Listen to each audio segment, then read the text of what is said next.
ఈ ఇయర్ ఏప్రిల్లో మేము రిలీజ్ చేయబోయే ఉస్తాద్ భగత్ సింగ్ అది ఒక సెన్సేషన్, అదొక వేవ్. అది ఓజీ ఎంత సెన్సేషన్ చేసిందో మీకు తెలుసు. దాన్ని దాటి సెన్సేషన్ అయ్యే సినిమా అదని మేము బలంగా నమ్ముతున్నాం. ఆ కంటెంట్లో ఉన్న విషయం అలాంటిది.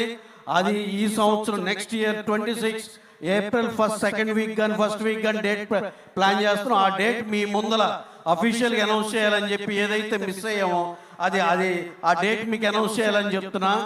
దాన్ని స్కేల్ కానీ హరిశంకర్ గారు ప్రేమించి చేసింది కానీ, ఆయన వాళ్ళ స్టార్కి ఇచ్చే ట్రిబ్యూట్ కానీ, యాజ్ ఎ ప్రొడ్యూసర్ మా స్టార్కి ఇచ్చే ట్రిబ్యూట్ కానీ, అందరి ఎనర్జీస్ మొత్తం ఉస్తాద్ భగత్ సింగ్. 26 ఏప్రిల్లో ఉస్తాద్ భగత్ సింగ్ కొట్టేస్తున్నాడు. రికార్డులన్నీ తన వైపు తిప్పేసుకుంటున్నాడు. టోటల్ రికార్డ్స్ ఇక ఒకటి ఉంటుంది. ఏది మాట్లాడినా, ఏ జిల్లా మాట్లాడినా, ఏం మాట్లాడినా records only on Ustaad Bhagat Singh. అది 26 ఏప్రిల్కి రాబోతుంది. జస్ట్ అప్డేట్ ఇద్దామని చెప్పి మీకు ఇంకొకసారి నేను మైక్ తీసుకున్నాను.